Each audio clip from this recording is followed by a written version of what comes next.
جو لوگ مسلمان ہیں یا یہودی یا عیسائی یا ستارہ پرست، یعنی کوئی شخص کسی قوم و مذہب کا ہو،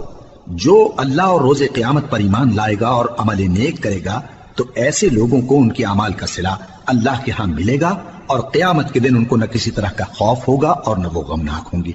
اور جب ہم نے تم سے عہد کر لیا اور کوہ طور کو تم پر اٹھا کھڑا کیا اور حکم دیا کہ جو کتاب ہم نے تم کو دی ہے اس کو زور سے پکڑے رہو، اور جو اس میں لکھا ہے اسے یاد رکھو تاکہ عذاب سے محفوظ رہو، پھر تم اس کے بعد عہد سے پھر گئے،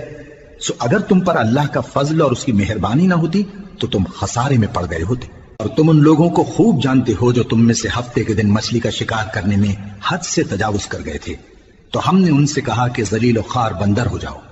اور اس قصے کو اس وقت کے لوگوں کے لیے اور جو ان کے بعد آنے والے تھے عبرت اور پرہیزگاروں کے لیے نصیحت بنا دیا۔